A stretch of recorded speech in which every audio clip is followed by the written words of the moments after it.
Hello everyone, it's me. Today I got some announcements to make. Today I'm remastered my DVD version of Thomas and the Jet Engine with new updated remakes like I did back from 2021 to here. Yeah, and that means to replace my old one, I gotta deleted it. But I will make sure that your guys will make sure of me that I will premiere it on July 9th of 2022. Hold on to your seats. Get ready to enjoy my birthday special. See you later. And by the way, don't be that patient and don't be about delay. Good luck and have a great day.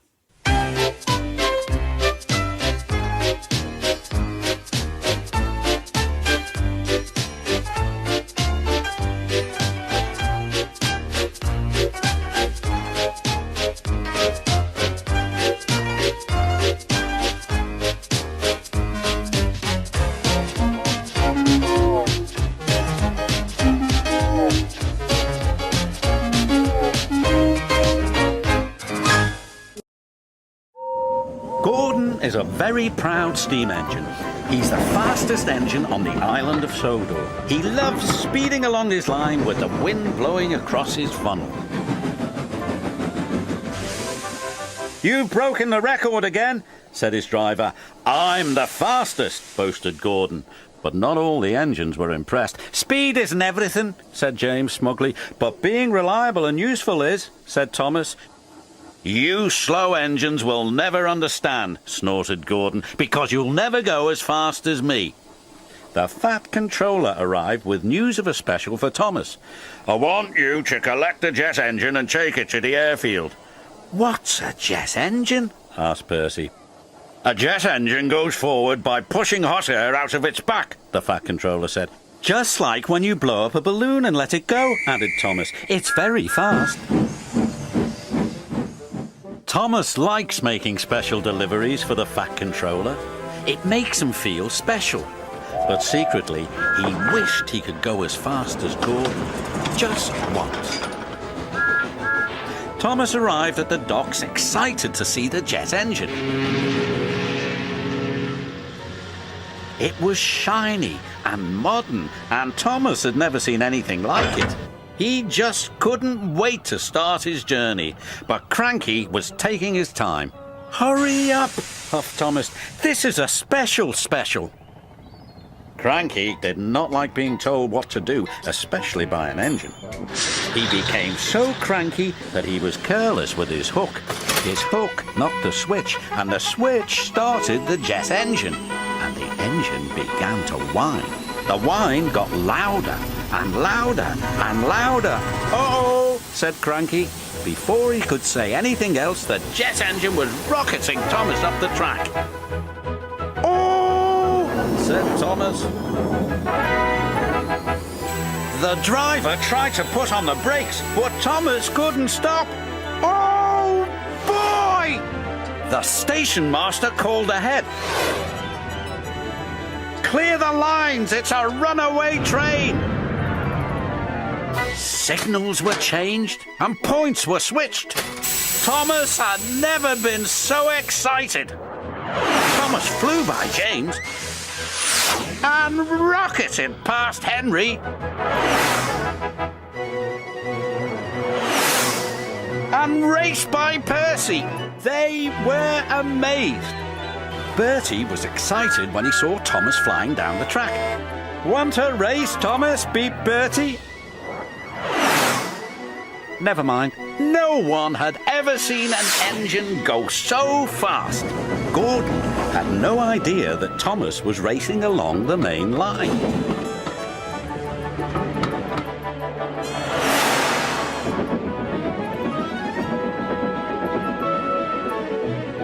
"I am the fastest," said Gordon proudly. "Hi, Gordon. Bye, Gordon." Gordon could not believe what he had seen.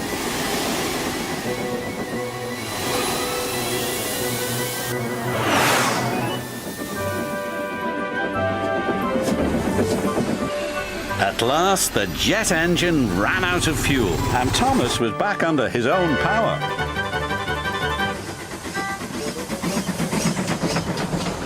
He steamed gently back into Knapford Station. Sorry for overtaking you back there, Gordon. Overtake me? I didn't notice, Gordon huffed. You didn't notice the fastest engine on the island, said Henry. Yes, I am the fastest, puffed Thomas. Percy felt a little sorry for Gordon. Gordon doesn't have to go as fast as a jet engine. He's a steam engine. But he's still full of hot air, whistled James, and Gordon wheeshed away.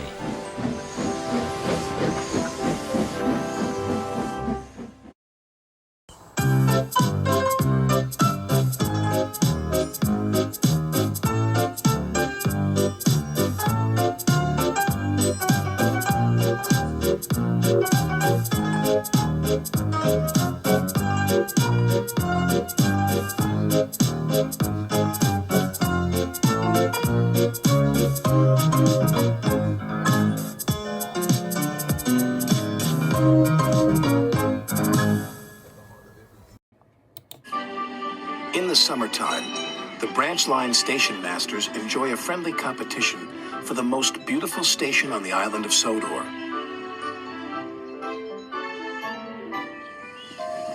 The engines love to help too. One evening, Sir Topham Hatt came to the sheds. "I want Percy to collect some flower bushes for Lower Tidmouth Station," he said. "They're at Maithwaite." "Maithwaite?" Percy said. Yes, sir," he added nervously. Percy chuffed anxiously through the thickening fog. He doesn't like traveling to Maithwaite at night. The line passes through a junction next to a spooky old quarry mine. Percy hoped the signal at the junction would be green. He didn't want to stop next to the mine, but the signal was red. He had to stop.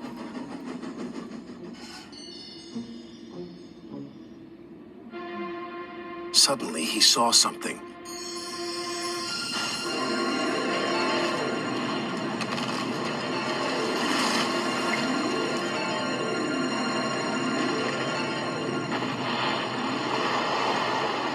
"Bouncing buffers!" cried Percy.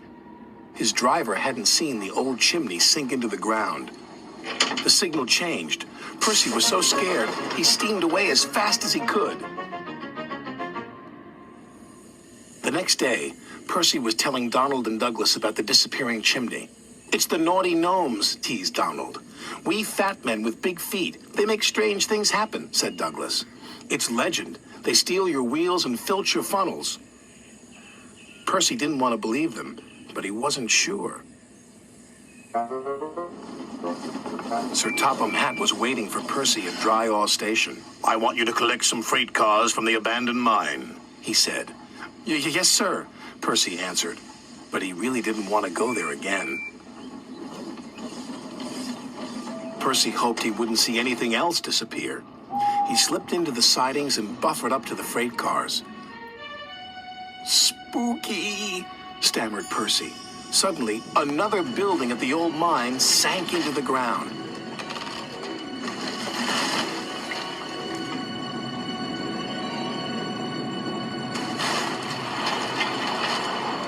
"What was that?" shouted his driver. "Double bouncing buffers!" shrieked Percy. He was so scared, he lurched forward and rammed the freight car. "Naughty Gnomes!" cried Percy. He steamed away faster than before, all the way back to Lower Tidmouth Station. Percy's driver told Sir Topham Hatt what they had seen. "It's the Naughty Gnomes!" cried Percy. "They like to cause trouble. It's legend." "Nonsense," said Sir Topham Hatt. "The old buildings are collapsing into empty mine shafts, that's all." "But I saw the gnomes," protested Percy. "Of course you did," said Sir Topham Hatt. "Garden gnomes." "Garden gnomes?" "To decorate Lower Tidmouth Station," Sir Topham Hatt said. "They're not scary. Garden gnomes bring good luck. and he ordered Percy to return immediately and get them. Percy was scared, but he knew he had to be responsible, so he carried on. I'm not scared. I'm not scared.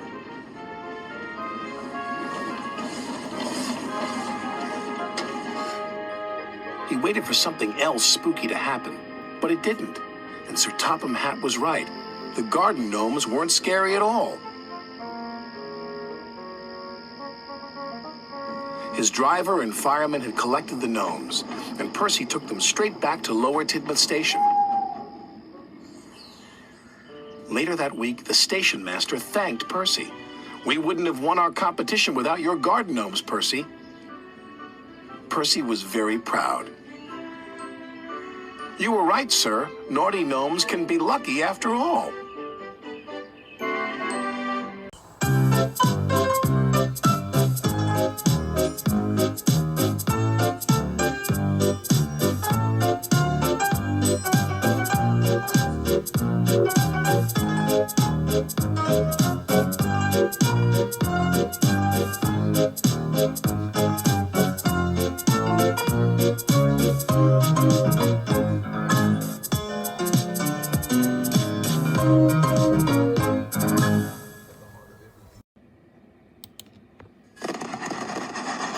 The engines on the island of Sodor look forward to Halloween.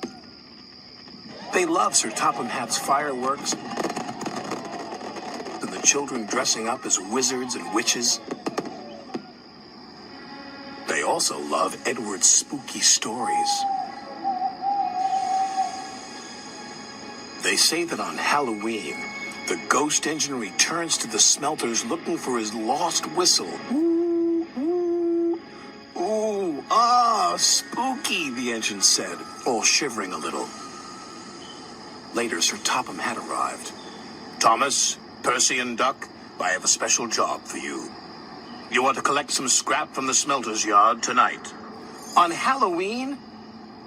Don't worry, you will be back in time for the fireworks. Percy isn't worried about missing the fireworks, teased Thomas. He's a scaredy engine. I am not called Percy, but he was a little. At the smelters, all Percy could think about was Edward's ghost engine. Thomas knew Percy was scared, so he teased him even more. What's that up there? Thomas squeaked. Is it a spook? It's just a piece of twisted scrap, Percy said nervously. Isn't it? Thomas was having fun. He kept on teasing Percy. Careful the ghost engine doesn't get you, Thomas said. There's no such thing as ghosts, snapped Percy. Duck felt sorry for Percy. Nobody's brave all the time, said Duck. But I'm not a scaredy engine, Percy insisted. The job was nearly complete. Well done, the yard manager said. Now I'll need one engine to finish up. Duck wanted to pay Thomas back for all his teasing. Please, sir, he said. I'm sure Thomas wouldn't mind staying. Of course not, Thomas boasted. I'm not a scaredy engine. So Duck and Percy left.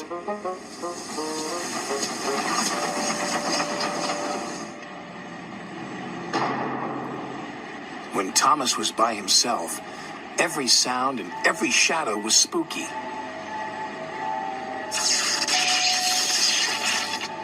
He was beginning to feel very scared. There's no such thing as ghosts, he said nervously. Who's there? Thomas was so busy looking for ghosts, he didn't watch where he was going.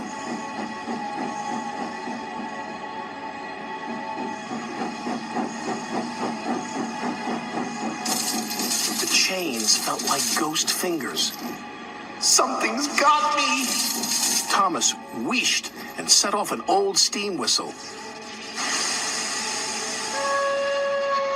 Ghost whistle, said Thomas, and he raced away as fast as his wheels could carry him. The ghost engine is after me! It was naughty of Thomas to tease you, Percy, said Duck. He was only playing, said Percy. I hope he hurries up. I wouldn't want him to be late for the fireworks. He's after me! I don't think he'll be late, said Duck. Duck and Percy joined the other engines for the fireworks. "Where's Thomas?" Percy asked. "He'll miss all the fun." "It would serve him right after all his teasing," Duck said. But Percy was worried. He went to look for his friend.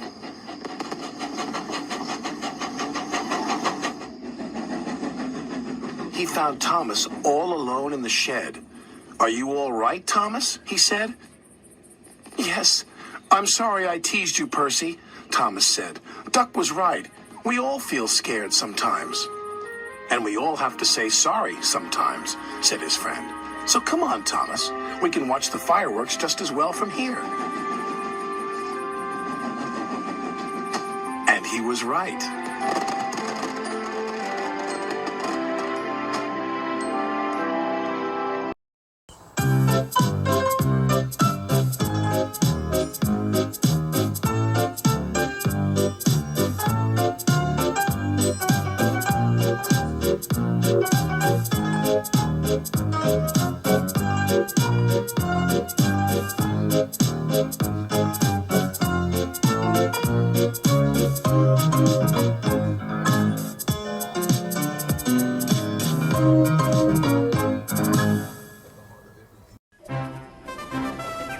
Trevor the traction engine enjoyed living in the vicarage orchard. Edward came to see him every day, but sometimes Trevor didn't have enough work to do.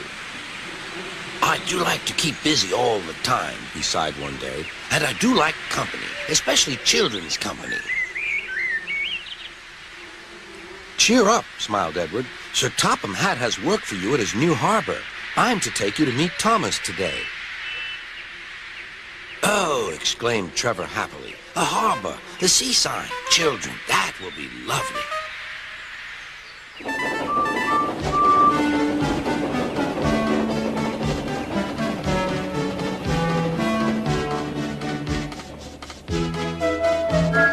Thomas was on his way to the harbor with a trainload of metal pilings. They were needed to make the harbor wall firm and safe. "Hello, Thomas," said Edward. "This is Trevor, a friend of mine. He's a traction engine." Thomas eyed the newcomer doubtfully. "A what engine?" "A traction engine," explained Trevor. "I run on roads instead of rails. Can you take me to the harbor, please? Sir Topham Hatt has a job for me." "Yes, of course," replied Thomas, but he was still puzzled. Workmen coupled Trevor's car to Thomas's train, and soon they were ready to start their journey.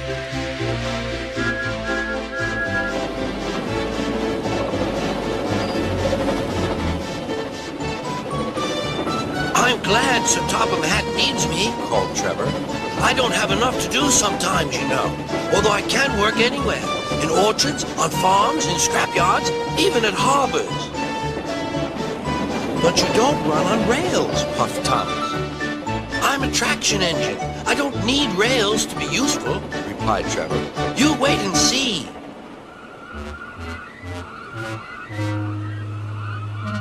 When they reached the harbor, they found everything in confusion. Cars had been derailed, blocking the line, and stone slabs lay everywhere. "We must get these pilings past," said Thomas's driver. "They are essential. Trevor, we need you to drag them round this mess."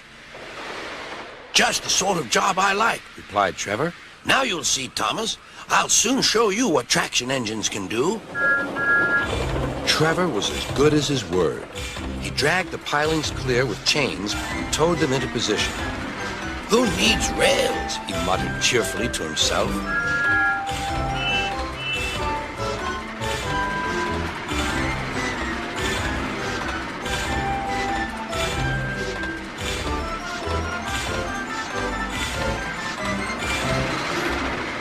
Later, Thomas brought Annie and Clarabelle to visit him. Thomas was most impressed.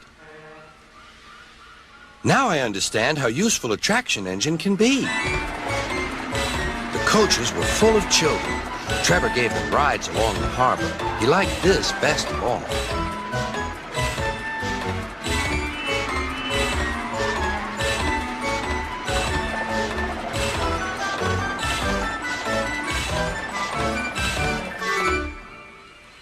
He's very kind, said Annie. He reminds me of Thomas, added Clarabelle. Everyone was sorry when it was time for Trevor to go. Thomas pulled him to the junction. A small tear came into Trevor's eye. Thomas pretended not to see. He whistled gaily to make Trevor happy. I'll come and see you if I can, he promised. The vicar will look after you, and there's plenty of work for you now at the orchard, but we may need you again at the harbor someday. That would be wonderful, said Trevor. That evening, Trevor stood remembering his new friend Thomas, the harbor, and most of all, the children. Then he went happily to sleep in the shed at the bottom of the orchard.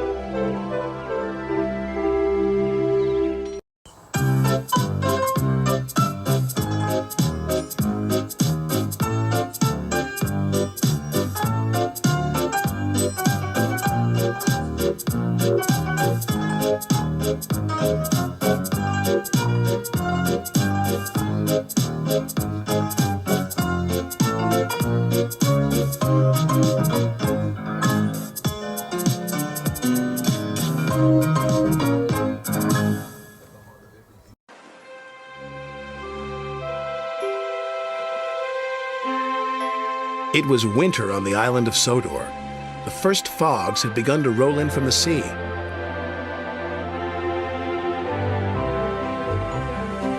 Thomas, Annie, and Clarabelle loved the quiet of Misty Valley, but Thomas must be careful of rocks that sometimes roll onto the tracks.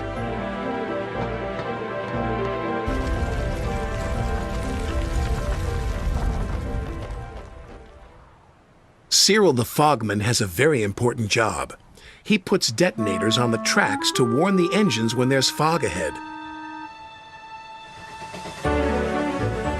Ooh, shivered Thomas as he ran over the detonator. That made my axles tingle. Cyril's done his job, said his driver. We better slow down. There's fog ahead. Thank you, Cyril, said Thomas. That night at the sheds, Sir Topham Hatt had something special to show the engines. It was very large and strange-looking. What is it? Asked Percy.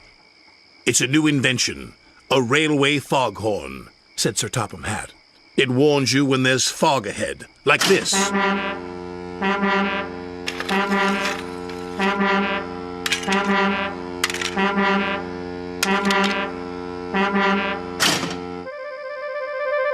That's loud, said Percy. Too loud, huffed James. Sounds like a tugboat to me, grumbled Gordon. Thomas looked worried. What will Cyril do now? He asked. He will be getting a much-needed rest, said Sir Topham Hatt. Besides, this new foghorn will be more reliable. Poor Cyril, whispered Thomas. He's been scrapped. The next day, Percy was cheerfully chuffing through Misty Valley when suddenly... Oh, jeepers, exclaimed Percy. That foghorn is so loud it rattles my dome. And it doesn't even make my axles tingle. Still, we'd better slow down, said his driver. There's fog ahead. The foghorn had been so loud that it made the hillside shake. No sooner was Percy out of sight when one rock fell, then another, and another.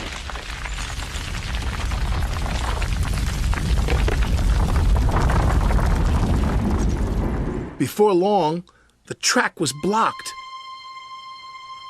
and the foghorn was crushed. Not far away, Thomas was happily puffing right on time.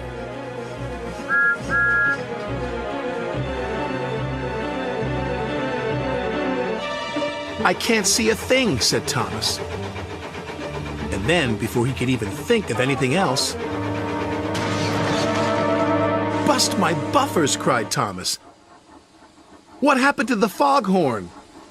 I don't know, said his driver, but at least nobody's been hurt. Toby will be coming down the line any minute, said his fireman. If there's no fog warning, said Thomas, he'll run into us. Leave it to me, called a voice from the fog. It's Cyril, said Thomas. I hope he's in time. Toby and his coach Henrietta were chuffing along.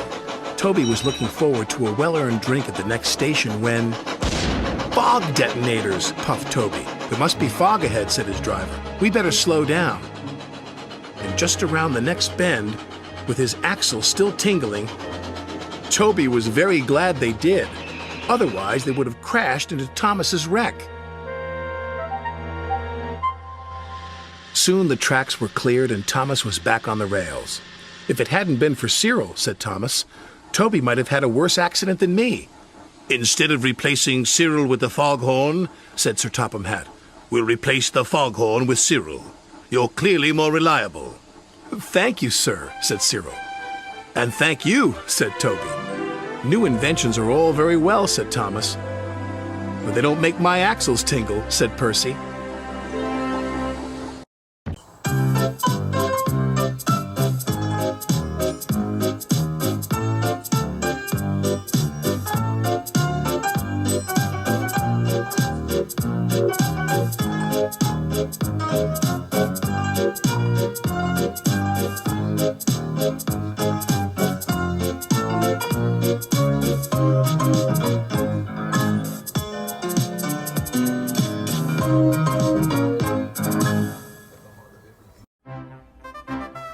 Autumn had come to the island of Sodor.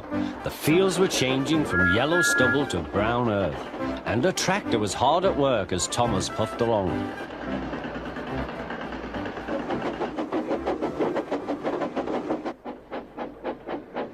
Later, Thomas saw the tractor close by. "Hello," said the tractor. "I'm Terence. I'm plowing."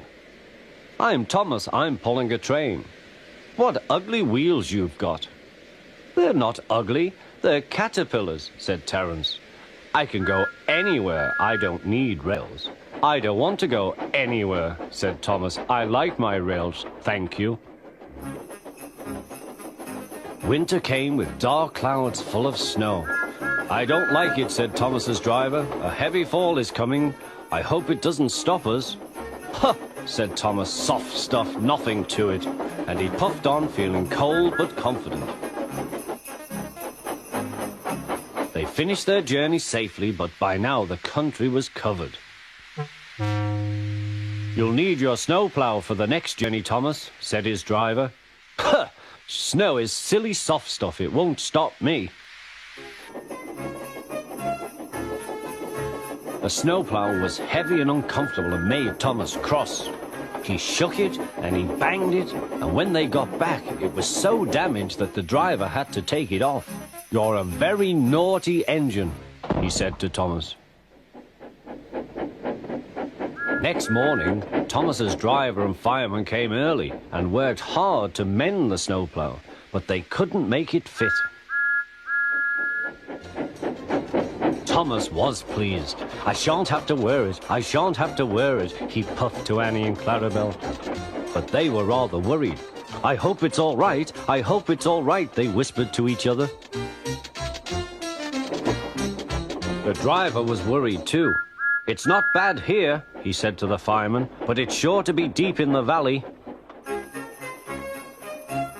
"Silly soft stuff," puffed Thomas. "I didn't need that stupid old thing yesterday, and I shan't today. Snow can't stop me." He rushed into a tunnel thinking how clever he was, but there was trouble ahead. "Cinders and ashes," said Thomas. "I'm stuck." And he was. "Back, Thomas, back," said his driver. Thomas tried, but his wheels spun and he couldn't move. The guard went back for help, while everyone else tried to dig the snow away. But as fast as they dug, more snow slipped down until Thomas was nearly buried. "Oh, my wheels and coupling rods! I shall have to stop here till I'm frozen. What a silly engine I am!" And Thomas began to cry.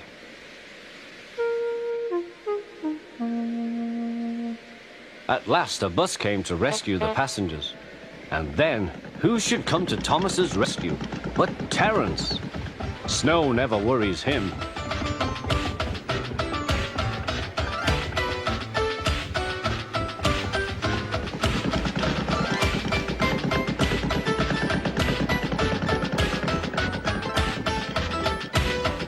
He pulled the empty coaches away, then came back for Thomas. Thomas's wheels were clear but still spun when he tried to move. Terence tugged and slipped and slipped and tugged, and at last dragged Thomas clear of the snow, ready for the journey home.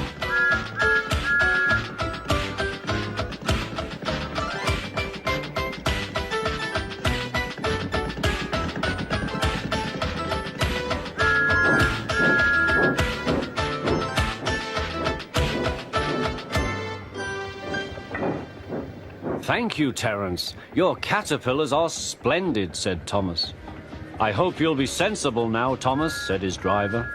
I'll try, said Thomas, and he puffed humbly away.